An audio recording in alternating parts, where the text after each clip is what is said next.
Well, we didn't make an important point at the beginning, and that's that everything that we talk about is already published in a Medium text that we wrote and published previously.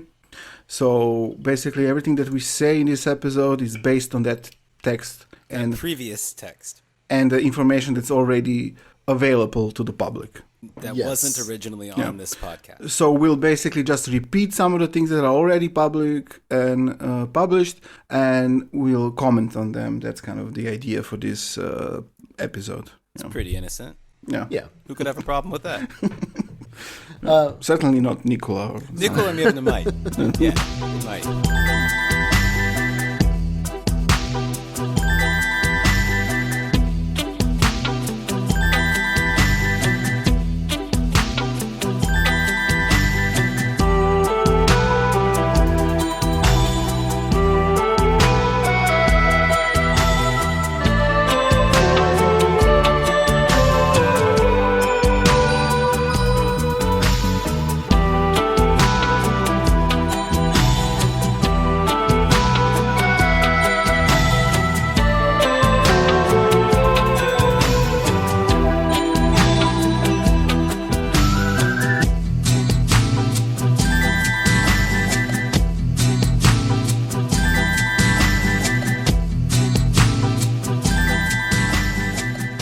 Guys, I read something really interesting. Oh yeah, what's that? Recently on Medium. Oh. Do you remember that guy that wanted to call us, to opfer us? Remember that? Yeah. Well, it turns out that fella, very interesting guy. Oh, Quite a shit. life he leads. Yeah. Or maybe not interesting at all, in a way. It'll be interesting to people that followed our O9A episodes on the first arc. I mean, the story of him is interesting. He himself is... Yeah, he's a boring motherfucker. This is a question of causality and acausality. Yeah. Acausally, no. No, he's not really noticeable. The dark gods aren't, craning their necks when he walks by. But it's a good story. Well, he certainly thinks so. So, today we're going to be taking a little break from our Yugoslavia arc. And, no, we're not. Well, in some ways. I think we're taking a break from the 1930s to the 1950s. From the 20s to the 50s, which we've been talking about for the last month or so, and we're going back to our roots, to the old... the people who want to bring back the 30s and 40s. Yeah, but in a galactic way, and of course we're talking about the O9A again. And this is kind of, but it is a kind of the cat just. They sense evil. I tell you, you say the name O9A and the cats go crazy. Cats are typically associated with evil, so they're guards. They're wards. They're wards.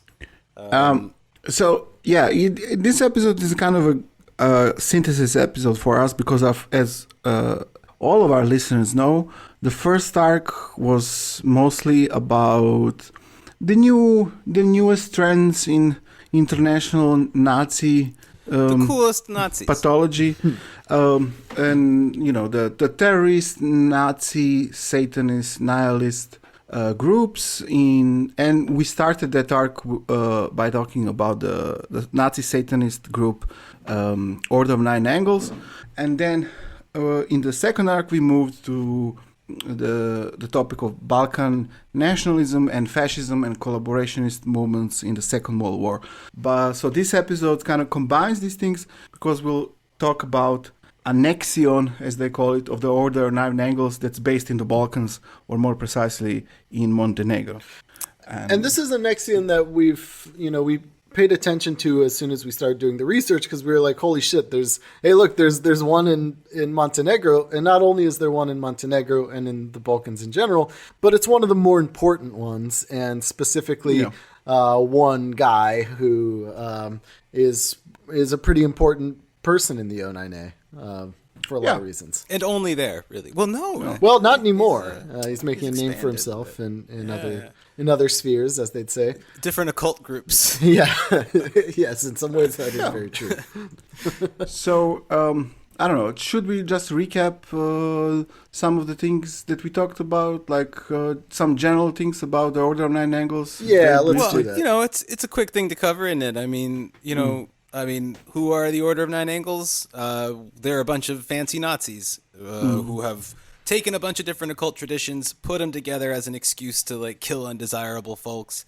And they're mostly centered around this fella David Myatt that we talked a ton about, that we've dreamed about. Maybe Fritz did a little bit too of dreaming about David Myatt. I personally have not dreamt of. I do not dream of electric Myatts. You're lucky. You're one of the lucky ones.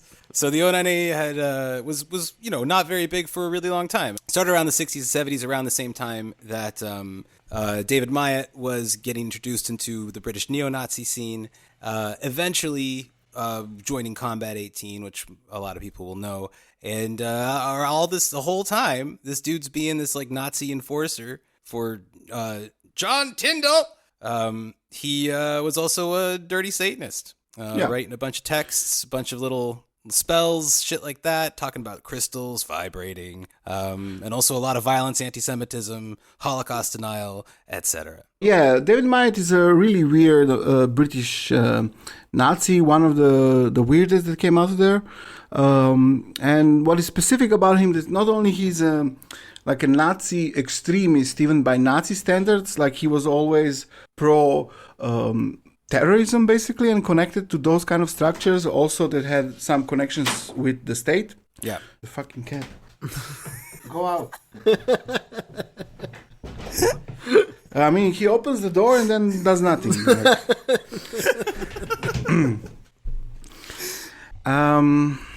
Nazis, terrorism. Yeah. So we covered that David Myatt was like even connected. I mean, it's serious stuff, because he was connected to the paramilitary group called Column 88, which was a part of the Gladio connection, which is this post Second World War effort by the Western intelligence services to recruit Nazis to basically do terrorism for them. It's a very long story that we mentioned a few times already. So he even had connections with that. And then later he was, he was always kind of connected to the more militant side of Nazism. In the 90s, he was connected to the relatively well-known Nazi terror group called Combat 18, where he was a kind of an ideologue. All of this is also even more unusual because he was in Combat 18, usually the members of it were like football hooligans, thugs, psychos, like traditional, violent. what you associate like bonehead skinheads and to be. David Myatt is a very posh, kind of nerdy person. He was born in the colonies in Africa. Probably like doesn't have to work at all. He's what is it? Of independent means was his independent means, yeah.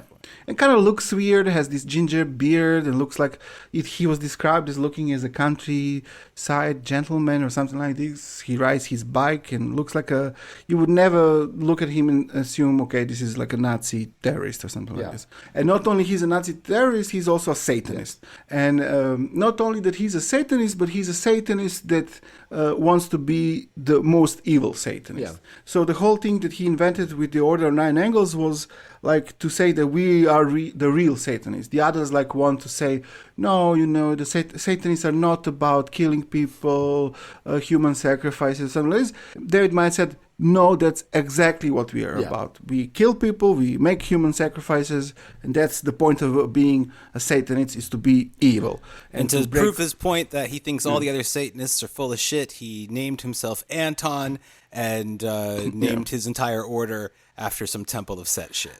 Yeah. And also, That'll show him. Because he came up in a time in which there was occult stuff was starting to be popular again, and neo-paganism and shit like that. And the Order of Nine Angles is also an attempt to kind of make Nazi inroads into that world, right? To make an occult tradition that is explicitly ideologically National Socialist.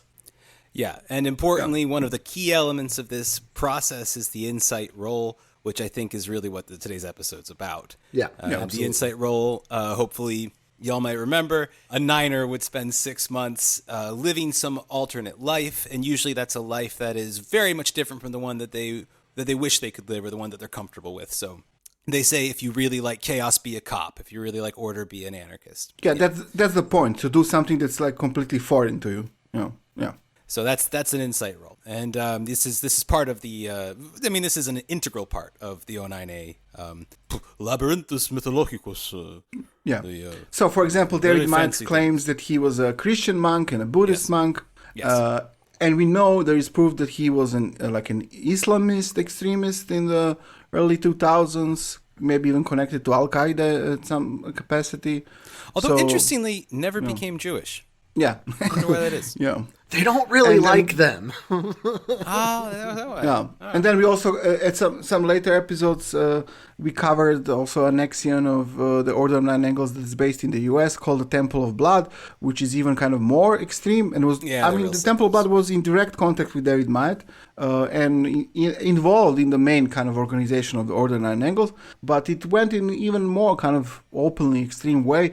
So, David Might also has this quasi-Nietzschean and philosophy also inspired by Oswald Spengler about the necessity to evolve beyond being human, and how this necessitates the development of like ruthless individuals who are beyond above Magian, which means Jewish or Christian.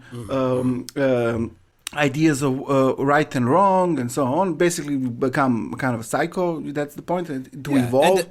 And to help inaugurate as well, in which Spengler called like a Caesar type figure, a Caesarian figure that will then rise over these ashes. And then in Spengler's end, this is sort of like the end of the world, kind of the end of history.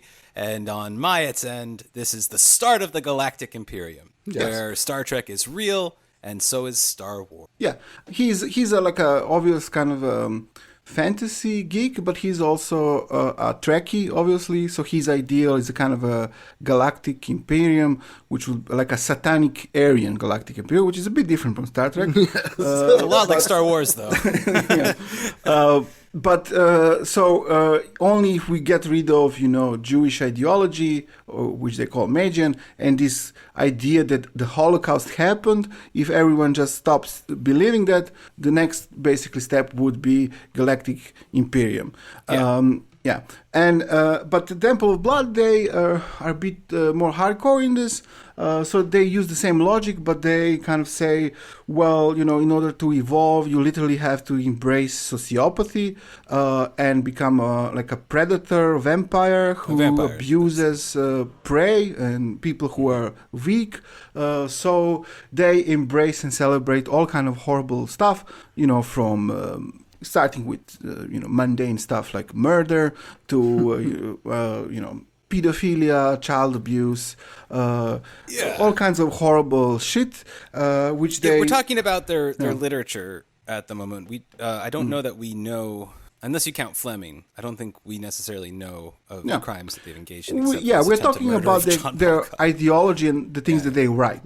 This is what we know about. So, Temple of Blood writes all of these things often in the form of fiction, not always, but sometimes. And it's interesting, their kind of main programmatic text is actually a novel, a kind of post-apocalyptical, horrible, in different ways, horrible, Satanist Nazi novel that depicts horrible acts of violence, murder, and abuse, the worst kinds of you can imagine, and that's basically a kind of their program, really. And because Order of Nine Angles and specifically Temple of Blood people, like their leader Joshua Sutter, also were members of the neo-Nazi terror group called the Atomwaffen Division, which we already also covered in an episode. Iron Gates became an obligatory reading material for all members of the Atomwaffen. And Atomwaffen, of course, murdered people. So even though these people are quite ridiculous in many ways, they're also very dangerous. And And so when, like I mentioned before, when we came across this Montenegrin sect, we were very intrigued because naturally what this podcast is about. This kind of is the logical intersection of these things. And so we started looking into who these people are, and we discovered some pretty interesting stuff. But before I think we dive really deep into who these people are, I think we should just give a quick background about Montenegro. For maybe new listeners, or for somebody that hasn't listened to our Montenegrin episode. Which will help you a lot, by the way. Yeah, our episode 27 is about Montenegro nationalism and collaboration during the Second World War from a more, like, obviously historical perspective. So we're not talking so much about current things, but that will also help you to understand current things, because it's basically quite similar to what was going on throughout the 20th century. Yeah. So like I said before, when we discovered that this ABG Lodge was a thing, we were naturally very intrigued. And so we started trying to figure out, who these people are, where they are, and what they do. And what we came across was actually a lot more interesting than we thought. I mean, we were expecting some typical O9A bullshit, but what we found was connections to the state, to the Montenegrin state, to this Montenegrin Orthodox Church, to the police, and this other example that we'll talk about as well, and civil society, and civil society, and so when we first started looking into it, we immediately kind of noticed this connection to the town Nikšić, and I had joked in our group chat. I said, "Oh man, just watch these people be like a nephew of President Milo Djukanovic, who's from that town." And it turns out we weren't actually that far off from the truth. So, so we were looking at, initially like social media, right? There's a O9A Balkans page, which is an O9A page, which is in the local language, whether you want to call it Bosnian, Croatian, Serbian, Montenegrin, whatever. So when we first started coming across these O9A Balkan Facebook pages, and there are a couple different ones, and the content in and of itself wasn't that interesting, but we started to notice, like, so the usual. Yeah, I mean it's O9A shit. They had a hot take on COVID-19 too, which I'm not going to get into because whatever, it's stupid. But we noticed some patterns emerge, and one of them was that stuff was being consistently liked by only a few people, right? There aren't that many O9A people in the Balkans to begin with. Half of these pages are foreigner O9A people who liked the pages and like whatever they post. But out of the locals, there were a couple consistent ones. And one of them was this person, Mirna Nikčević. And so we were like, okay. And, you look up Mirna Nikčević, and she is, in fact, a tabloid celebrity. She is somebody who had been a Montenegrin diplomat and served in a couple different countries, including apparently a mission to the Vatican, which is kind of ironic, but also in Brussels, where she, I guess, had been caught like buying Suboxone, like in Belgium. What is that? It's shit you use to get off dope, like off heroin. Okay. Suboxone fucks you up, and she was buying Suboxone, I guess, in Brussels, got caught, and they didn't want to make a diplomatic incident out of it, and she got sent home. And then her final post was in Ankara in Turkey. Now, this is where she made a name for herself from being a kind of nobody desk officer, which is like, I guess, the legal kind of attaché in an embassy. It's not like an insignificant position at all.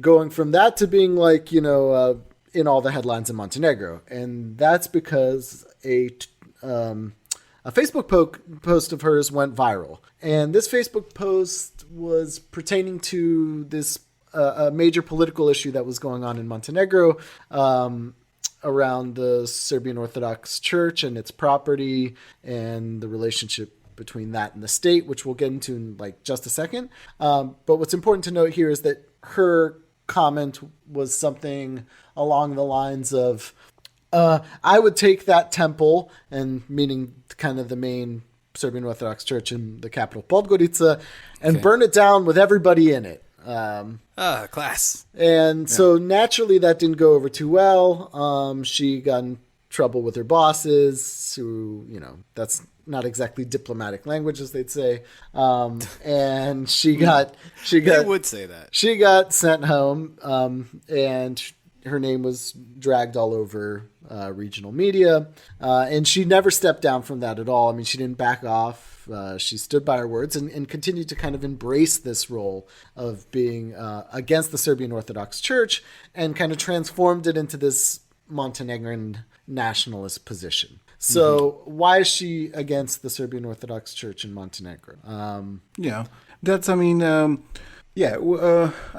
talked about it in the episode that we mentioned a little bit, but basically the thing is that the Serbian Orthodox Church is the main religious organization of Montenegro, and the only one that's recognized by the Orthodox world, let's say, as an official church there. Montenegro has a complicated history that, it's interesting because there are like parallel nationalist movements there, a Serbian one and a Montenegrin one. And the thing is that people who comprise, who are activists and identify with these nationalist movements are people or basically the same ethnicity, often coming from the same families, but on ideological reasons, some of them consider themselves to be Serbs, other Montenegrins, as a national identity. Yeah. Obviously, the Serbs also consider themselves Montenegrins, but not in a national sense. So, this is, of course, quite obvious for us that, kind of one of the points of our podcast was to say how nationalism is in ideology and also naturally a very contradictory ideology. It's not a strange situation, really. The strange thing about it is that these kind of processes in Europe, in most countries, were kind of already finished, but in Montenegro, they're not. The national project is still not completely finished. It's nakedly political, which I think is what's interesting about exactly, it. In a way that it was like in other countries in the 19th century. Right. Maybe. Yeah. Serbian Orthodox Church is seen as a Serbian nationalist organization, rightfully so. It is. So the Montenegro nationalists want to have their own church. But the problem is that the Serbian church has a monopoly there. They own all the church property, and they are recognized by other churches as the official church. So the Montenegrin side, they started their own church. It's very small. It's not recognized, and it's not officially an Orthodox church. As none of the major Orthodox churches recognize it. The ones that do recognize it are these splinter groups of other Orthodox churches. So some fanatical split off from the Bulgarian church recognizes them, but not the mainstream Bulgarian church. So they don't have a lot of priests and so on, and but they are trying, and they have the support from the nationalist movement there, partially, as we wrote in our article, also were kind of supported by the previous government, and that's also a long story. I don't know if you want to go into it. Well, we can summarize it pretty quickly. The last 30-odd years of Montenegrin politics has been dominated by essentially one person and one party, which is Milo Đukanović and his DPS party, Democratic Party of Socialists, which is also the direct successor of the Communist Party in Montenegro when it was part of Yugoslavia. And Đukanović is an interesting figure who's gone through a bunch of political transformations in his career. In the 90s, in the early 90s, he was a Serbian nationalist and supported Montenegro's participation, for example, in the war in Croatia, in which they actively participate in shelling the city of Dubrovnik, or King's Landing, as people like to know now, and in addition to other cities, of course. And then later in the 90s, his role kind of transformed to something else. Ray, maybe you could... in the around the middle of the 90s, like in 96, he explicitly kind of changed his position, and from a Milosevic ally, he became pro-Western politician, supportive of the Western democratic ideology, let's call it like that, and the necessity of Euro-Atlantic integrations and so on, and supportive of opposition inside of Serbia. Of course, at the time, Montenegro and Serbia were in a federation that still called itself Yugoslavia. These were the last two Yugoslav republics that were still in a federation. And gradually this developed into a Montenegrin nationalist position. And until very recently, he and his party were in power. He is still the president, but his party recently lost the elections, and now for the first time, the governing coalition consists out of various parties, but majority of them are, let's say, in a relative way, pro-Serbian parties who want closer connections with Serbia, but also with other political interests there, like some minority parties that have Albanian members, and they interestingly made a coalition with a very liberal party who's headed by an Albanian guy, which for Serbian nationalist parties is a pretty hilarious mix. And yet that's what we're dealing with. So I mean, there was some contentious, there were some issues around the Serbian Orthodox Church's property, and this was a major thing in Montenegro in around 2019, till about 2019, 2020, and this is where Mirna made a name for herself. And so now that we've covered that, what are her O9A connections? So I mean, aside from liking these Facebook posts, we started looking into it a little bit more, and we were like, okay, well, who the fuck is she and why is she liking O9A stuff? And she had a bunch of stuff like on her public profile that, to anybody who doesn't know anything about O9A, and this is what they were banking on, because very few people do. Most people are fucking normal. Exactly. Yeah. Most people. How are they going to find this shit out? Most people don't know what the sigil of index is, but if you know, that's a good thing. If you know what you're looking for, a lot of these things were quite out in the open. And so, we noticed immediately that she was posting, pictures of these cigarette cases that have, the sigil of index on it. And you can read about that in the Medium post. But, this connection started to be way more clear. And then also the fact that she was constantly tagged with this guy on Facebook. Mm-hmm. And we were like, fuck, I wonder who that is. And it turns out that is the ABG Lodge. That is this guy, Nikola Poliksic, who has also gone by Nikola Kaljevic, by a variety of different pseudonyms. Warren S. Gnobe is what he the worst uses a lot in O9A stuff, but also this name that we had seen before when looking up the ABG Lodge, which is Nikolao Svarogov, spelled in a really stupid way. And that is just... very O9A, though. Yeah, very O9A. And that's just, slightly different than his real name. Right. Yeah. And so then we saw, okay, well, this is that guy.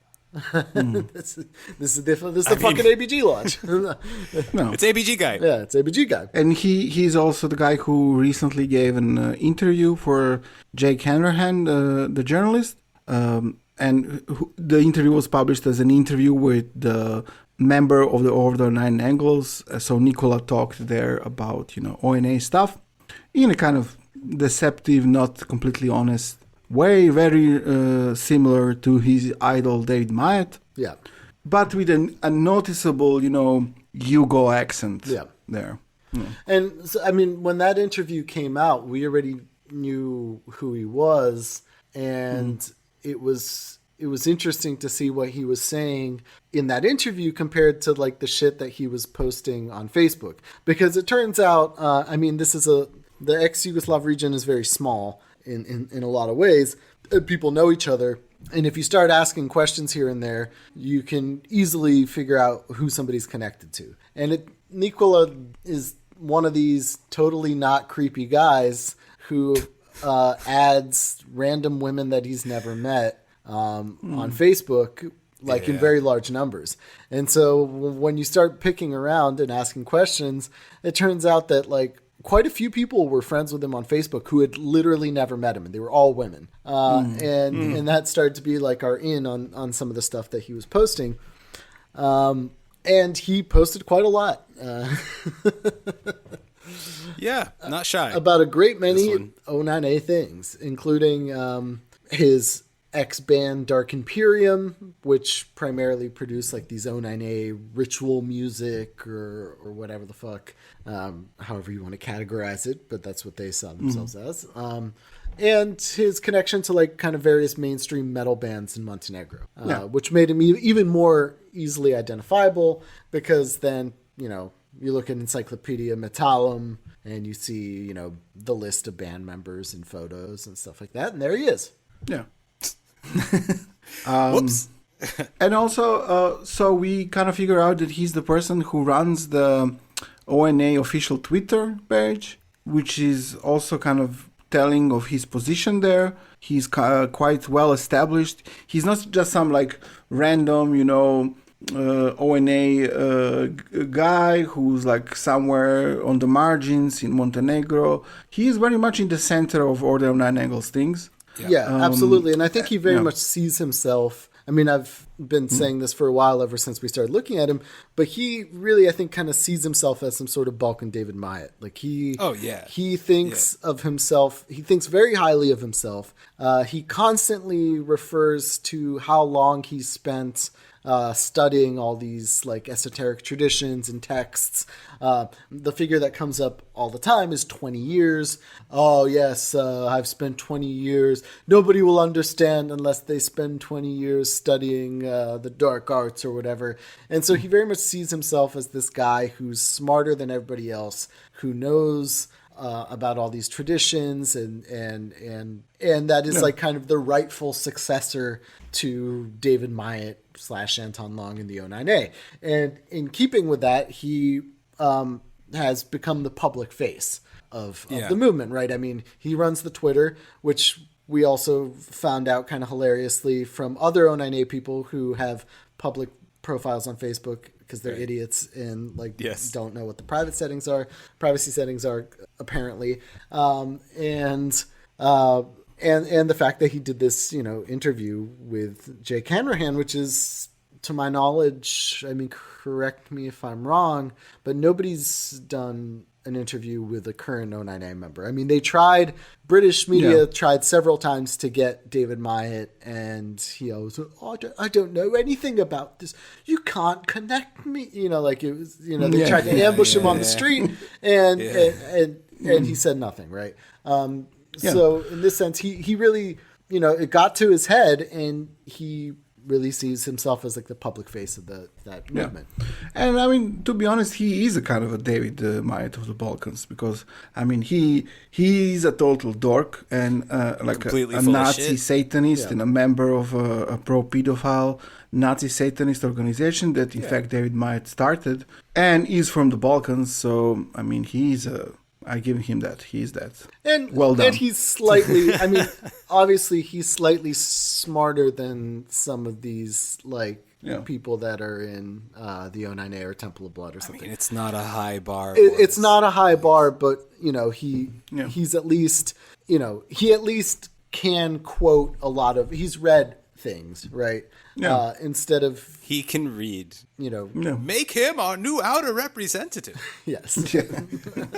I mean, like, you should hear him just reading, going and going and going. He knows every word. His text, like, even compared to somebody like Chloe or like Night and Day. I mean, he's clearly like more. Chloe writes for the people. Like, Chloe does write for the. I'll give her that. But I mean, he writes for the nerds. I mean, he writes for the.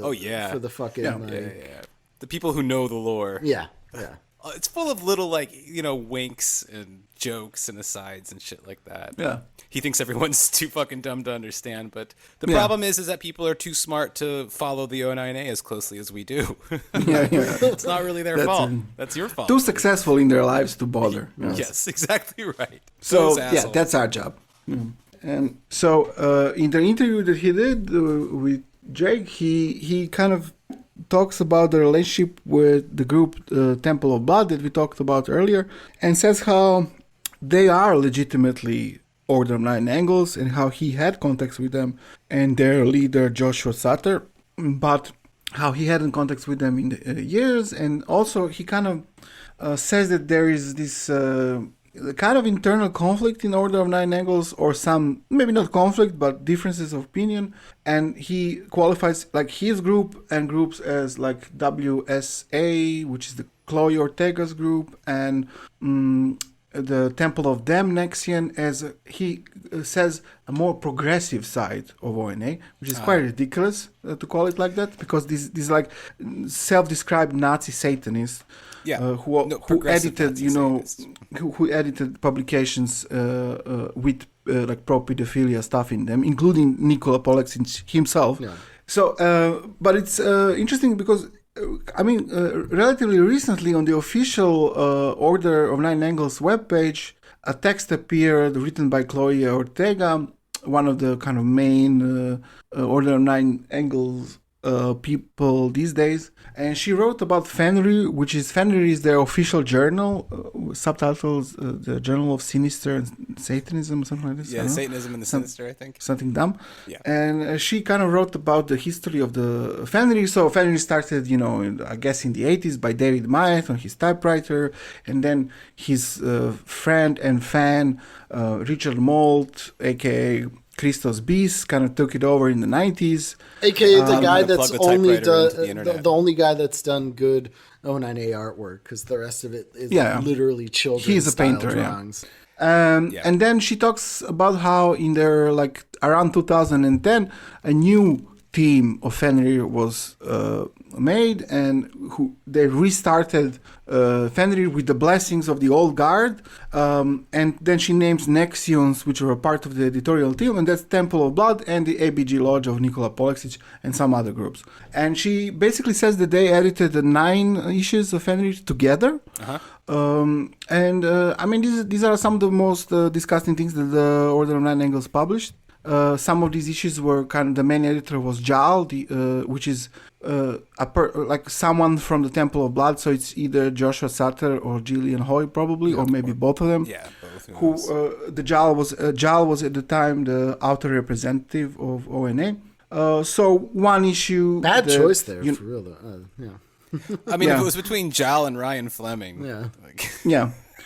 One issue at the time both Nikola Polexin and Temple of Blood were in the editorial team, had even 2 openly kind of pedophile texts in it, fictional, let's say, and also kind of all kinds of disgusting things there, and including excerpts from the Temple of Blood book Iron Gates that we talked about earlier, and particularly the last issue, explicit ones too. Even for them, like some of the shit that they decided to put in these journals that supposedly show that the ABG is of the progressive, wing of the O9A.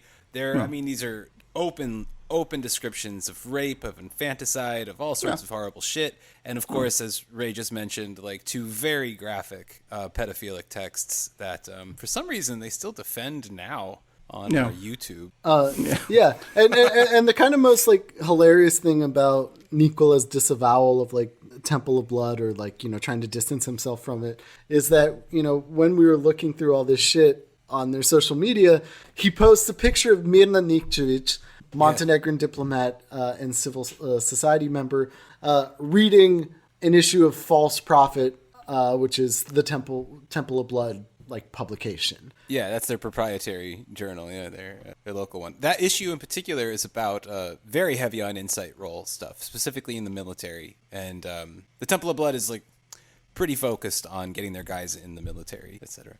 Yeah. And I also wanted to mention about Fenrir in the end that the last issue in this edition, I think it was published in 2014, and this one was, the editor was Nikola Polexin, the main editor, under his pseudonym Warren S. Gnobe, and also there is a note in the beginning that it's something to the effect of it's published under the blessings and permission of Jal, the outer representative, who is a member of the Temple of Blood. I thought they had no leaders, Ray. Yeah. And so the most of the contents of that issue is about various Slavic Nexions of the ONA, but this also includes an excerpt from the Iron Gates book, a particularly disgusting one that depicts like a sadistic murder of a baby in front of a mother, cannibalism, rape, the worst stuff. And this is like so Nikola Polexic and Jal together agreed this is good stuff to be published. And again, just to point out that the whole issue is a Slavic ONA themed issue, and there is literally no reason to include anything from Iron Gates in that. It has no relationship whatsoever, as far as we know. We're from South Carolina, which is very far from any Slavic land. Well, it's not too far from Arkansas. There's a lot of Montenegrins there. For real? There's a whole damn fucking like old Zadruga there and shit. In Arkansas, they're also like Texan Montenegrins, no? Oh yeah. They were. That's they a got thing. in trouble Like, for shooting guns on. I want to say it was Christmas. No, those are Serbs. No, I mean. No, and that's officially a Serbian Orthodox church. I mean, it is. And they're the ones, they drive around, they shoot guns around this small town in Texas. Yeah. Well, but I say they're Montenegrins, Boris. No, there is some kind of Texan, like Montenegrin specific community that's there. I think maybe even from the 19th century or early 20th. It's very old. I believe it. I mean, Argentina has like an established Montenegrin diaspora. So, what the fuck are we talking about? I'd like to take it back to Mirna real quick. Nice. Because, I mean, so we talked about Nikola for a little bit, and we haven't gotten into his church stuff yet. But, Mirna, after she got kicked out of the Foreign Service, did what anybody who wants a career in politics should do, and she founded an NGO. Now, it should be mentioned for sure that we at least think that her diplomatic career is more or less a product of nepotism and like hometown connections. Not just a Mirna thing. That's I mean the way things work in Montenegro for sure. But I mean she's from the hometown of the former ruler, and her mother, I guess, is also in the civil society sector. And I wouldn't be, but the part connected explicitly to the state, I would say. Yeah. And so it wouldn't be surprising to me that somebody who graduated with a law degree as she did, just suddenly... Yeah, she's from a well-off bougie family, as to be expected from these assholes. So she founded a NGO called Montenegro International. And Montenegro International is a hilarious insight role because, I mean, it's everything that the O9A is officially against, right? It is a pro... Western democratic values, liberal democratic values, EU integration, NATO, pro NATO integration against the harmful Russian influence in Montenegro via the Serbian Orthodox Church. Magian integration into the public school system. It is very much a Magian organization. But I mean, this NGO basically just serves as a platform for her to advance these kind of textbook Montenegrin nationalist positions. And most of it isn't very interesting. I mean, a lot of it is her just like talking shit on the Serbian Orthodox Church. But like the funny thing is that like the political opposition in Montenegro see this attack on the church as an indication of her being like a Satanist and a fascist. Right. And like in this weird truth that is stranger than fiction world that we are in, this is quite literally true. Like absolutely word for word true. And broken so clocks, man. And so, right, she's on Montenegro International talking, like asking for Joe Biden to like help and intervene in Montenegro against the negative influence of the Russians in the Serbian Orthodox Church. So what you're saying is Joe Biden has a direct connection to Montenegrin Satanist Nazis? Yes, is that what you're saying? That is exactly what I'm saying, Fritz. Yeah. Well, and that was the headline, guys. You can quote me on that. No. Yeah, we're not saying that. And just to be clear, like before we published our text in Medium, no one was like in the public sphere talking. We don't know about the private sphere, but no one was really talking about Mirna and Nicola as being Satanists. As far as we know, this doesn't exist in a public sphere. The people are not aware of this. No, I mean they called them. I mean, the word is that one of them was Satanist, though, right? Like this was a rumor in the public sphere. No, they called them that because they're against the church. That's what I'm saying, but they use this word. Yeah, they use the word, but nobody actually knows that it's true. That's all I'm saying. Yeah. They had a hunch, or maybe just because, in the Balkans, when, I don't know, if you're a metalhead, they call you a Satanist, which is the case for Nicola. Or when you say you want to burn a church with all the people inside of them, people call you a Satanist. But only maybe for because those he looks like Jermaine Clement from Flight of the Conchords, but if he was playing a dirty Nazi Satanist, maybe that's also part of why. So, I mean, Minla's career has been, since her diplomatic incident, this NGO. And so we started looking into the NGO a little bit more, and it turns out that she, is at least the founding member or the only person in this NGO. It's not quite clear. But that she also has a fucking LLC in her name called Nexian, which apparently is a consulting firm. I don't know what the fuck they consult or do. Well, tarot cards usually.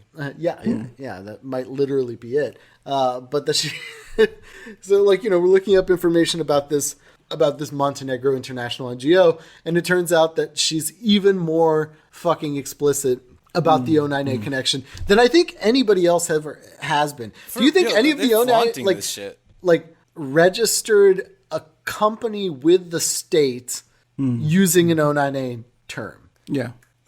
Like, no, I don't think like David Myatt's gonna do that shit. Like, I mean, they tried to keep shit under wrap. David Myatt just like opened PO boxes everywhere, and that's what he did. She literally fucking, with her government name, opened a business called Nexian. Yeah. Which, of course, to anybody in Montenegro, Nexian, I mean, it does sound like some sort of export business or like, some bullshit. It doesn't sound like the O9A. But again, if you know about the O9A and you know about their connection to that, then that's just fucking flaunting it. It's gloating. Also, typing Nexian into Google usually does reveal some O9A stuff. That's pretty much all it reveals. I mean, but that's their arrogance and stupidity. I mean, they think that everyone is dumber than them, and no one will connect the dots. Because as Nicola wrote to her, you need 20 years studying to understand stuff. So yeah. Yeah. Well, we did it in like 4 months, dog. 20 years. Yeah, this shit ain't that complex. Slow. Hubris. Homo hubris. Self-tested opferers. Yep. But what about Nicola? What is Nicola doing now? And well, what we saw Nicola doing is essentially this was very funny to us. So I mean, we've been following this guy for a while now. At this point, I mean, this, like I said, this is something we've been sitting on for months and months and months, cackling about. But hatching. But the situation keeps on getting more and more absurd. So I mean, Minla is in the public light. Okay, we knew that, and whatever. That's easy to follow. But, Nicola was, watching his step and whatever, doing his thing. And in the Jake Hanrahan interview, he had talked about his Gnostic Church of Christ Lucifer. And when you look that up, of course, you get this Google Doc that is registered under his pseudonym with a fucking Kolovrat, the Slavic swastika, as his profile pic, which is funny. But then, on Facebook, so, he's doing this, and then simultaneously, all of a sudden, he's appearing in pictures as a member or in the robes of the Montenegrin Orthodox Church. Yeah. Now, we talk a little bit about the Montenegrin Orthodox Church in our Montenegro episode at the end, but just real quick, and we just talked about it in the beginning. But this is a small nationalist church. It's not recognized by any major church, but it doesn't have a lot of followers, but it does have some sort of growing political support with this political conflict that's happening in Montenegro right now, specifically around church properties and stuff like that. So it is something that is like a very politically relevant, socially relevant thing in Montenegro, and something that's getting kind of more and more supporters day by day, right? And so all of a sudden he shows up, wearing these robes, and then Easter Sunday rolls around, May 2nd, 2021, and he's performing the Holy Liturgy, like with the fucking head of the Montenegrin Orthodox Church, this guy Mihailo, his beatitude Mihailo of Cetinje. Then we see Nikola like appearing in these robes and performing the Holy Liturgy, and then things rapidly advance after that. So I love it that it goes like this. So then we found out that this Nazi Satanist was doing the Holy Liturgy in the Orthodox Church, and then things get weird. Yeah. I mean, we're talking about a span of like a month here. Within that month, Mirna Nikčević became a member of the Montenegro Orthodox Church and was baptized in the church. And then a couple weeks after that, maybe not even that much. Yeah, I think it was like a week and a half, 2 weeks, whatever. They are married. Aww. In holy matrimony. Congrats, guys. Yeah. Well, I'm glad that, we're part of this beautiful moment for them. I'm super glad. Because, so they had... So they, hope you guys hear this after your honeymoon. Yeah. Honeymoon's over. Honeymoon is over, yeah. Good title for the episode. There's your title. Yeah. They were married in this church in Cetinje by this bishop, Bojan Bojović, who's also like this ardent Montenegro nationalist and kind of... And also from Nikšić, I think. They're all from Nikšić, except for the fucking whatever his name is, the Archbishop, Mihailo, who is from somewhere else. But literally everybody we're talking about more or less comes from the same hometown. With some distance. I mean, you might be from like a town closer, but Nikšić is the main town that we're talking about. Yeah. And so they were married by the fucking bishop of this church, and which is a big deal in an Orthodox church. I mean, or any church, to be married by a bishop. I mean, that's that's a big deal. No, and it made the news. It was in, of course, like these Montenegro nationalist newspapers. Mirna Nikčević marries Nikola Polexić. He's now become a deacon 1 day later. So, I mean, this marriage was pretty clearly a formality. I mean, these people had been partners for years, but they were partners as Satanists. Now they had to, be partners joined by Christ's love in the Montenegrin Orthodox Church, which is totally That's a real Christ church. Lucifer, that right? is no, not Christ Lucifer. No, the other one. Okay. Just Jesus Christ. Jesus. No, Lucifer is involved. So how long did it take this guy to advance to deacon in the end? As far as I can see, I mean, he was subdeacon in May. In June, he was deacon. All right. Like most regular Orthodox churches, like not this kind of half-assed, fast-paced, please accept us, church. Diploma mill equivalent of an Orthodox church. It can take you like several years to advance from like subdeacon to deacon. Like it's not just like he did it in months. He's a prodigy. It wasn't even a month. Yes, it's true. You know how long it takes? How long it takes to become an internal adept? It's like 4 to 11 years. Yeah, I mean the O9A is more rigorous. Than the Holy Synod of the fucking Montenegrin Orthodox Church. A pretty well developed theology too, I would say, on the O9A end. I'm not actually even sure like what. It's got to be the same. Just we're Montenegrin, right? I mean, I can't imagine. Yeah, I mean, I think they were like, okay, are you a Montenegrin nationalist? Yes. You believe in Jesus Christ, the Lord? You're baptized, you're Orthodox? Okay, yeah.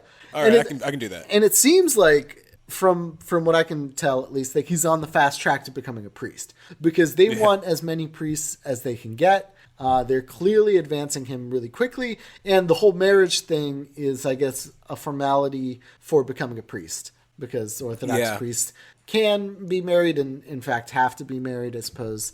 That's really funny. It's completely opposite. Yeah, it's the opposite Catholic one. from the Could Catholic not be Church. more opposite. And so, it seems that he's really on this like fast track to success. And he's taking it quite seriously. So like as soon as this happened, there was a couple people on Facebook saw like some of his older like metalhead posts and were like, oh, this guy's a Satanist. He said, you two are both Satanists. You might as well just admit it now and then see what happens. Yeah.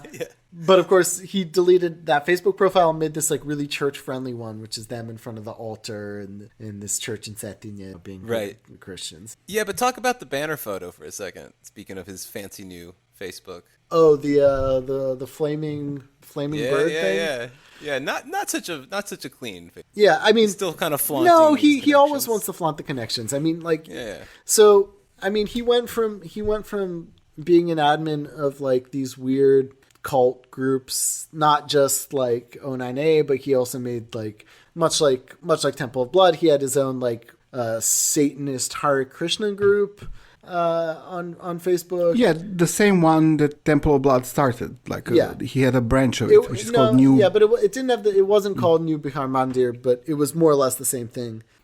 I mean, there was a Facebook profile which was called Novi Bihar Mandir in Serbo-Croatian, and there was a video on it posted, which Temple of Blood shared. Right. With a guy sounding like Nikola walking in the mountains and doing some like Hare Krishna mantra.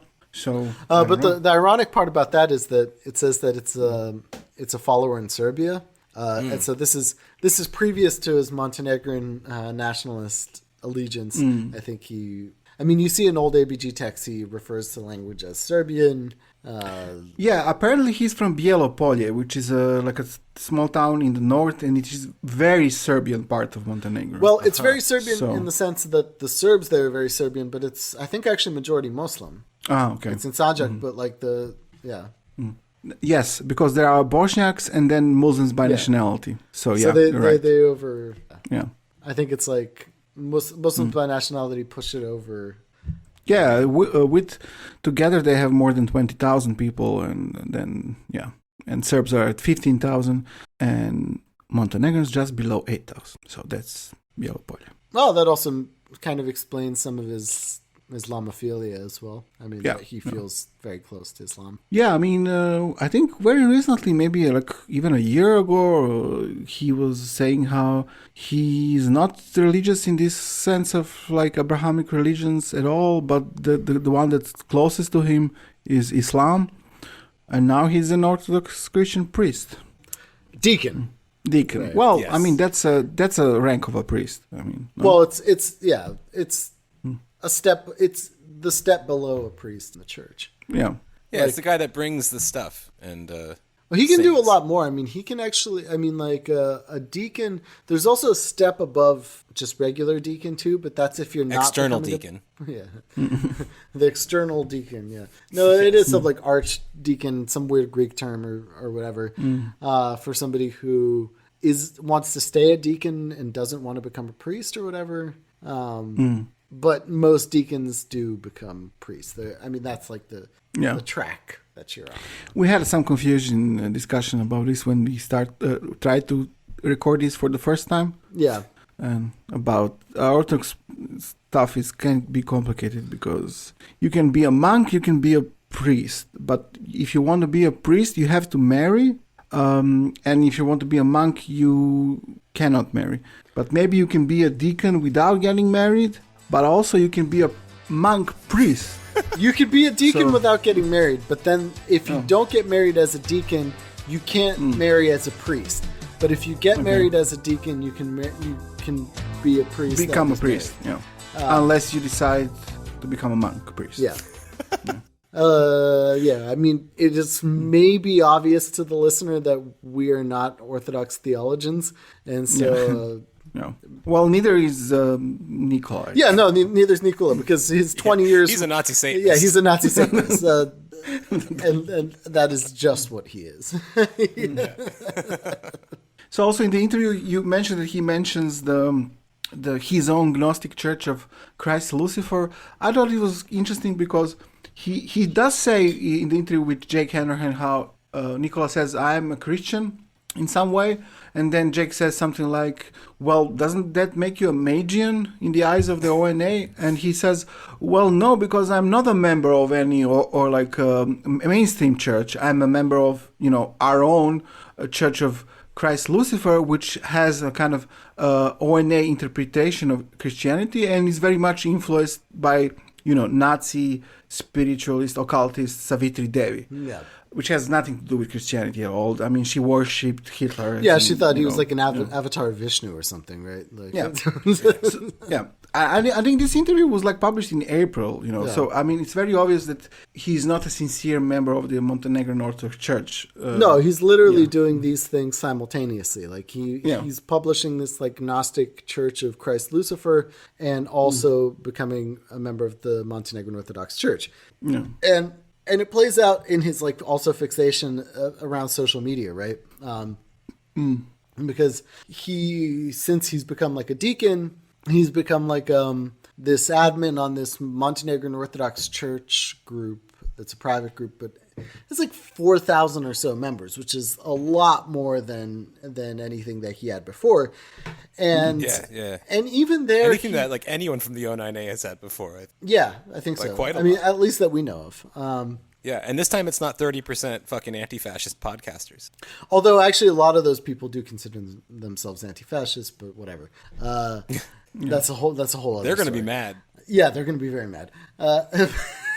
Especially when they see what he has to say about National Socialism. Which he talks a lot about. But no, even in this group, he tries to like kind of subtly work in his like weird Gnostic shit. And so like, he uses more or less the same image of this like bird, flaming dove or whatever, that he uses in his Gnostic church page.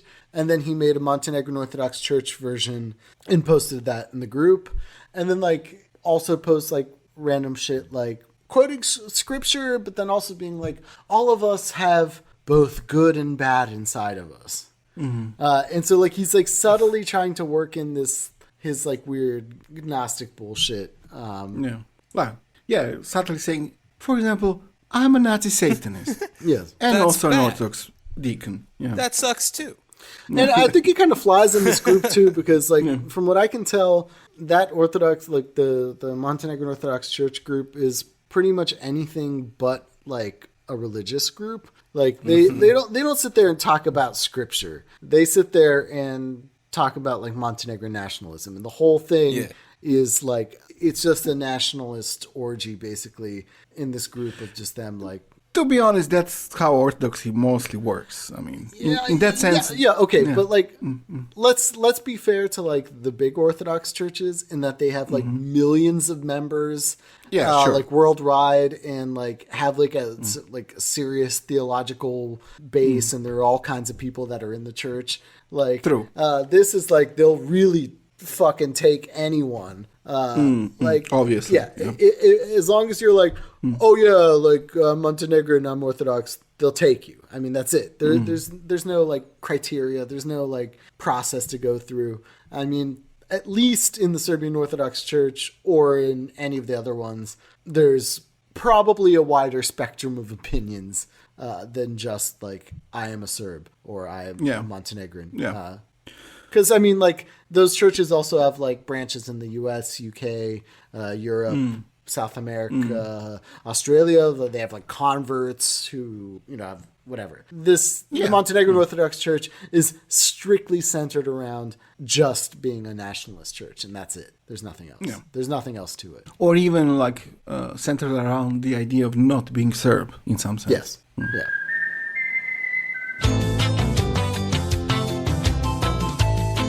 Have you guys been hearing this music throughout this episode? Yeah. It's not just me, right? You guys hear it too? No, it's there. All right, thank God. What the fuck is that? It's in my head always for it said. Yeah, I mean, it's an interesting. I mean, I think it's a kind of a silly song, quite I don't know, interesting. I like it. Yeah, it's a song by Bajaga, who is like a Yugoslav, pop star. Very, very big name. But this is a song from the 90s, I think from 96. So think we mentioned maybe we didn't that so in the 90s during the war, Serbia and Montenegro still kind of were in an alliance as Federal Republic of Yugoslavia. So this was a time of war, and Bajaga is actually of Croatian origin, but he's based in Belgrade, like people from Serbia used to, while Yugoslavia was still a thing, they would spend their summer vacations in Croatia. And then when the war happened, this was obviously not possible anymore. Awkward. So they started going on a kind of mass scale to Montenegro. And Montenegro is like a beautiful country. It's really magnificent. The nature there, everything is super cool and very nice. But the thing is that Montenegro wasn't in the 90s very kind of oriented to tourism, which is in itself okay. Croatia had most of the tourist infrastructure for the coast and stuff like that. Yeah. Which is, I mean, an okay thing, not to be a touristy, fine. But what was reflected in Montenegro at the time was that, for example, they were, just dumping their sewage in the sea, and quite close to the beach areas. So you would go there and you would swim in shit often. And you would, of course, get sick.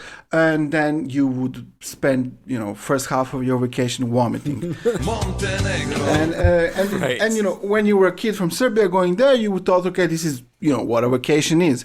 We go there, we swim in shit a little bit. That's normal. People poop. And then you get sick and you vomit. And then the rest of your vacation is more or less okay. So this song, I guess, was made to warn people? No, this song was made as a kind of I think it was a state effort to persuade people how, everything's fine. We have a war and everything, like we live in an apocalypse. And you're going to Montenegro. There were no consequences. You're under sanctions. You had the worst hyperinflation of like any state, in Germany in the 20s. Exactly. Oh God! But you can still swim and poo. Yeah, and that's fine because Montenegro is magnificent.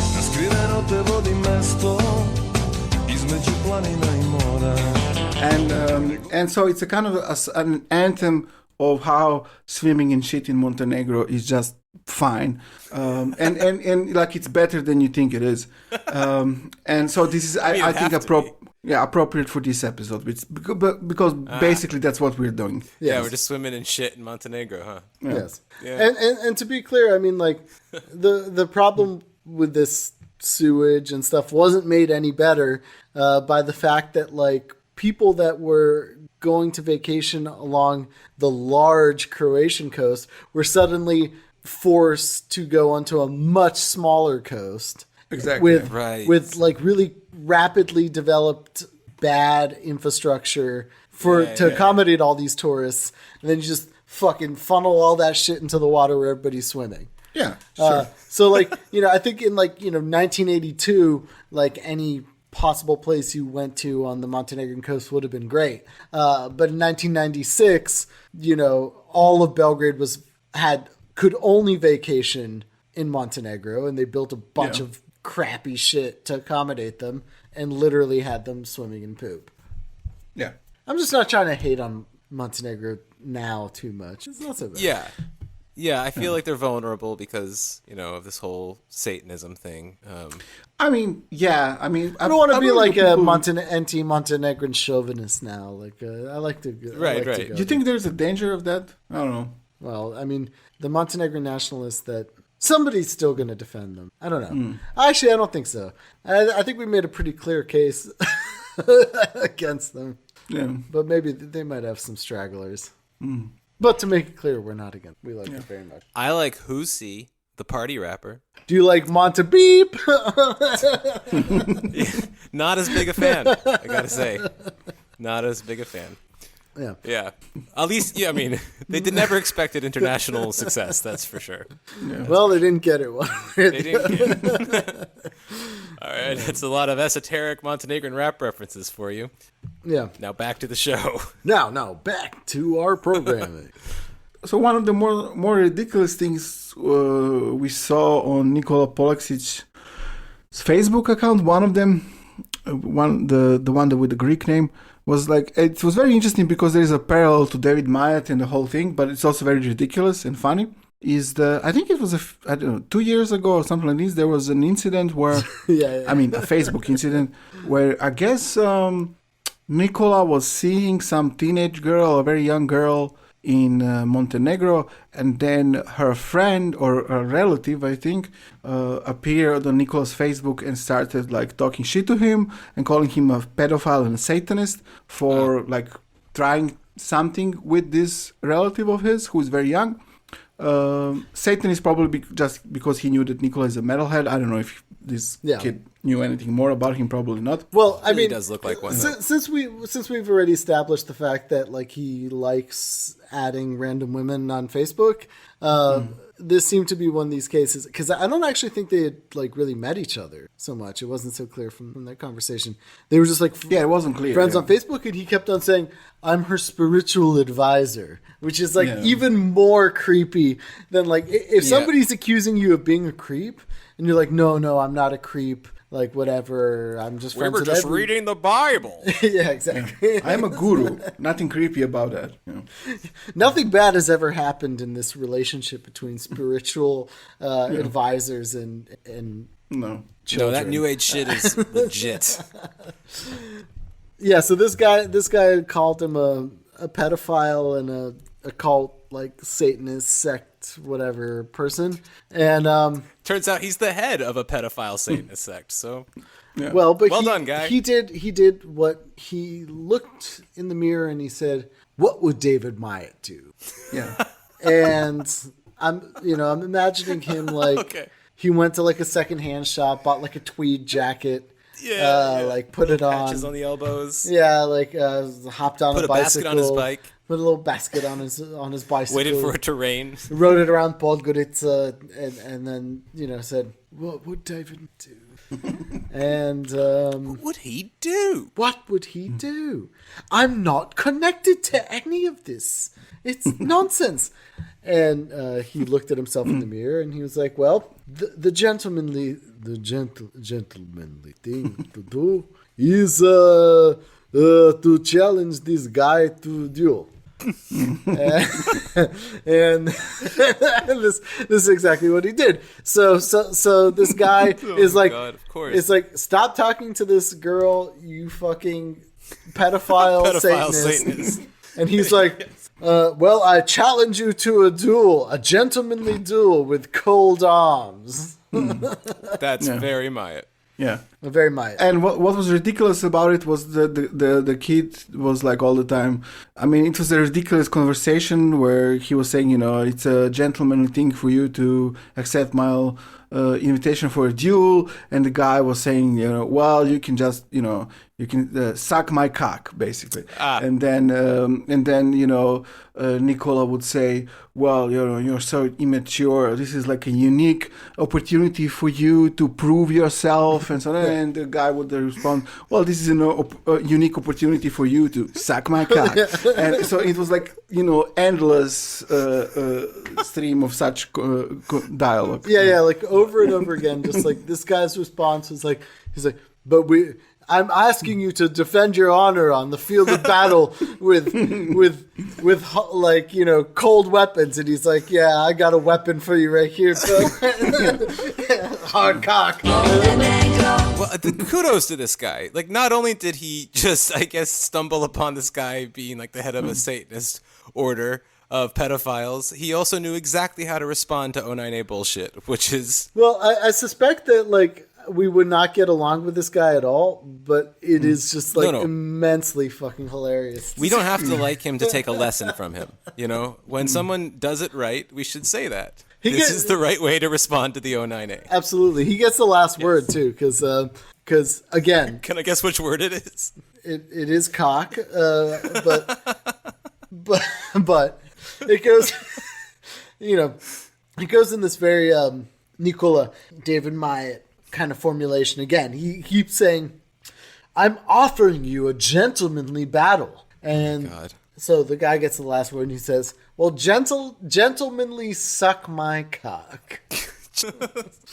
Of course, this is our rough translation, but Probably not that rough. No. I mean, it's pretty gonna accurate, guess. but Yeah. I'm not done, looking guy. at it right now. It's just it's stuck in my memory as fucking hilarious. Yeah, we were also called adolescent and immature by Nicola, weren't we? Yes. That was Yes, unconscionable. Well, I mean, this is him again channeling Myatt, which is like Myatt's like an English gentleman, and this guy, like, Nicola sees himself as this kind of like whatever. He's a fucking clergyman now. Yes. He sees himself as like this. Oh, I'm a member of the clergy. I'm a man of the cloth. I'm honorable. Yeah, I'm an honorable man. I don't like do any of this whatever dirty Cock dueling. cock dueling. This is truly the best of all possible worlds, I think, that we live in. Is it? Or is it? It's either that or it's is it a hell. complete So nightmare? I'm gonna go with the can- glass yeah. half full option there. You might be right on both fronts. Actually, it is hell. It's the best of all possible hells. How about Yes. that? All right. So I wonder what Nicola's gonna say about all this. You think he's gonna cop to it? No, I mean, look, we've already seen him trying to backpedal a bunch of this, like the worst of the O9A bullshit in his interview yeah. with Jake Hanrahan, and in general. I mean, also on Twitter, he was like responding to Hope Not Hate, being like, yes, you should lock up the Adam Waffen members and shit like that. Yeah. I mean, like, he's obviously No loyalty to comrades. I'd imagine that they'd all snitch on each other just like immediately. Of course, if they yeah. went to jail. But I mean, I like how. I mean, they're very. I mean, I kind of I despise these people. Even like do you? when I got to know them in the recent months, and I would despise them even if they were not Nazi Satanists. Like they just seem like the most arrogant kind of bougie assholes, Yeah. yeah, and I hate them. Yeah, for real. And especially like this is just a cherry on the top that are Nazi Satanists. Like it doesn't change their personality that much, I would say. Yeah, I'm sure the people who really know them are going to be like, okay. Yeah. But like for example, I do specifically dislike them because they are Nazi Satanists. Because like Yeah, I think of course, I think it's worth I think it's worth talking about the fact that like this kind of within this like political climate in Montenegro, like some of the stuff that we're going to say is definitely going to be used to the advantage of like Serbian nationalists, Serbian Orthodox Church, all this bullshit, and to that we have a very clear stance, which is fuck you y'all. too. Yeah. And episode 25. Yes. Yeah. Go look at what we have to say about Velimirovic and what we think of like, the Serbian Orthodox Church. Another Nikola guy who couldn't change his name when he joined the church. Yeah, because he just had to keep his identity. But I I mean, had a high opinion of Adolf Hitler. yeah. Another very important Nikola who loved Hitler. Yes. But in keeping with that too, like I don't know. I don't give a fuck about like the Satanist shit either. I don't give a fuck about like the transgressive art, whatever. I like horror movies. I like metal. I like all that shit. It's not a problem to me until Yeah, Boris straight up loves Satan. Until ask him about it. until you're a fucking Nazi. Right. Until exactly. you're That- like I don't. It shouldn't be said. Yeah. But it has to be said. And Don't be a Nazi. and yes, I agree with Ray. Like we've seen from these people that they're just like insufferable humans, and that like I wouldn't like them no matter what. But specifically, I don't give a fuck about Satanism. I don't give a fuck about Don't give a fuck like, about Satanism. transgressive shit. I give a fuck about them being fucking Nazis and part of an organization that like specifically is trying to. Yeah. I mean, we're doing a podcast about them because they're Nazis. That's Exactly. the reason. We wouldn't do, a podcast about random assholes. How Yes. nasty they are. Yeah, we're not going to be like having a bunch of like It's a big Wiccans on problem. the show or They're something. Nazis, yeah. I mean, like I've probably like watched a lot of the movies that these people have watched and enjoyed, and whatever. I have a different critical opinion about them, but the problem is that they're Nazis. Of course, yeah. Yeah. And also, however ridiculous, like also dangerous Nazis. I Yes. mean, we need to remember that. I think we should always kind of keep in our mind that they're also ridiculous, and our analysis of them should also take that into account, their own ridiculousness, which is, I think, also connected to their, class background, and just, having completely vapid, dumb lives and trying to find some meaning in dumb shit, and also like this psychological need to consider everyone around you as inferior or something like this, to give some meaning to your existence or something like this. But also we know, as we covered in the previous episode, a lot of these people, starting with David Mamet, were connected to some very real and bad shit that involved killing people. Yeah. Yes. And we emphasize this over and over in our episodes about these people, because like we clown on them pretty hard. But of course, it's not all a joke. These people, and especially in this case, I mean, this is even worse. This is far worse in some ways than like Atomwaffen and all that other shit, because like, Atomwaffen is like one of those diseases, like a hemorrhagic fever, right? It's one of those diseases that burns itself out before it can spread too fast. Right, it kills you so fast that it doesn't have a chance to really spread. But like the real virus that are the ones that don't kill you immediately, take a long time to incubate and whatever. And so like in this case, we have like Atomwaffen, the TOB's like infiltration in like the U.S. military was like, they were there, but they were pretty low rank. They eventually got outed or caught. I mean, there are probably some officers that maybe are part of that. We don't know. But this is taking advantage of like a very specific set of circumstances that exist in Montenegro. And that's, of course, a very small country. It has less than 1 million people. And they are able to do things that pretty much nobody else could ever dream of in the O9A. Exactly. Yeah. And in this sense, it's way worse, it's way more dangerous than any of the other bullshit that we've talked about. Because in this case, we have somebody who, like in the case of Mirna Nikčević, is being invited to speak at like the parliament of the old royal capital, Cetinje, in like a panel discussion with like other important people about Montenegrin national identity, and she's literally a fucking O9A Satanist. You know what I mean? Yeah. You have Nikola Poličić, who's somehow become a deacon in the fucking Montenegrin Orthodox Church, who is taking part in like these big festivals of like, the Holy Trinity, where there's like, hundreds of people. He's also taking part of in these political discussions, which are sponsored by the Montenegrin Orthodox Church. They have access to so many more people than pretty much anybody in the O9A has ever. Like, I mean, nobody, like David Mamet, associated himself with people like C-18, Combat 18, who are fucking, in the grand scheme of things, nobodies, right? I mean, they're fucking skinhead dudes, like going to like Oi shows and shit like that. They weren't sitting in like official government buildings, taking part in like, like discussions about national identity. Yeah, these people are in a way a part of the like big politics in a small state, but still. Yeah. And also, I mean, in this kind of to bring back the thing to the Order of Nine Angles and their weirdness, it's important to remember that, Nikola Poličić said in his interview with Jake Hanrahan that he holds the rank of an external adept in O9A.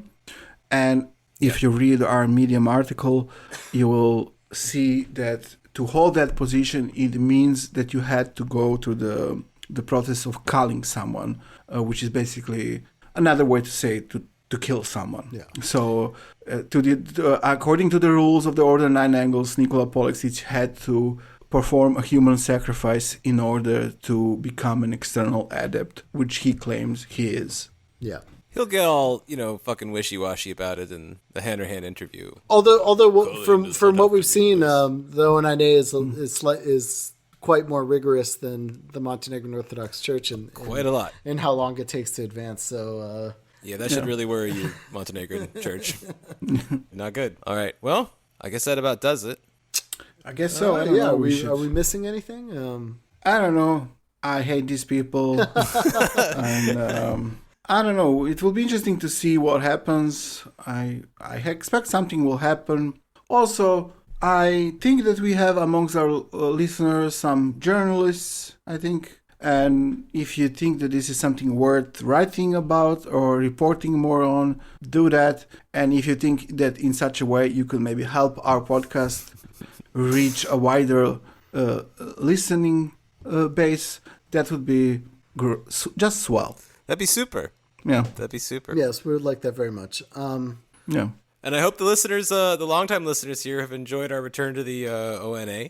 Yeah, we've we've heard thrown a lot of we've history heard at you. from people that people are missing the O9A stuff. They're missing like the Which is true fucked freaks. up. It's fucked up, yeah. Yes. Yeah. But I guess in the future we'll occasionally come back to this. We already have some ideas in mind, but so we promised you. There are plenty that of we'll people. come back and we did. There are plenty of people that we haven't talked about. I mean, there's a police connection in Montenegro. That's right. That we can briefly just talk about real quick. And that's another person who seemingly likes everything O9A related and is from Nikšić and seems to be friends with Mirna Nikola, who was at least an employee of the Ministry of Interior, the police of Montenegro, and was the head of their asylum department. That's insane. Yeah. She is somebody who on first glance doesn't seem that problematic, but she also got herself in trouble for more or less the same thing that Mirna did, which is one of her Facebook posts went viral, in which she said that, like, Serbian Orthodox followers are sheeple. She used pretty much the Serbo-Croatian equivalent of that. Yeah, she called them sheeple. She got in trouble and I think was maybe removed from her post. But that's also not clear because the Montenegrin government does not update its websites very often. And from what I can tell, she is still employed by the Ministry of Interior. Right. But she is somebody who literally likes every single fucking thing Nikola Poliksic and Mirna Nikšić have ever put out, including all these weird front like Facebook groups which have like very few members. She's the one heart reacting. She's the one saying great text, like very well written. I love it, whatever. Mm-hmm. And this is a person who is in the Ministry That's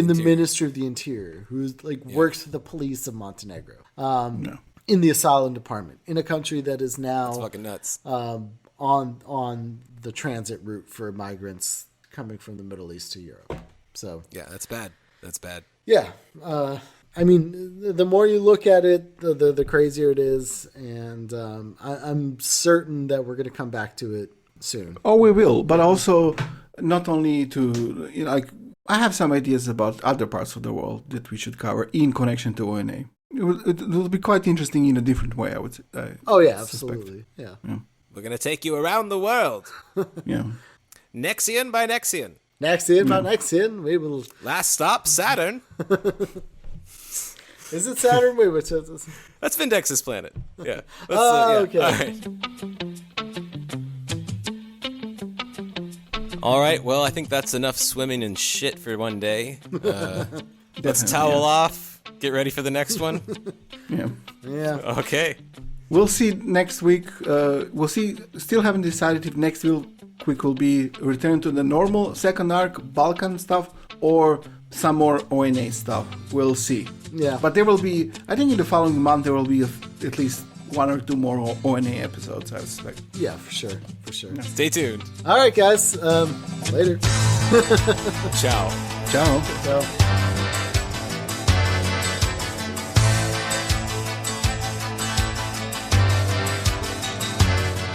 Hey there, Fritz here from The Empire Never Ended. This has been one of our weekly free episodes for free people. But for premium people, we also have weekly premium episodes, which you can get at patreon.com/10apod. TENEPOD. And also follow our various social media things in the show description there. Like and subscribe them. Follow them. Like and follow and subscribe. Follow them. Do it.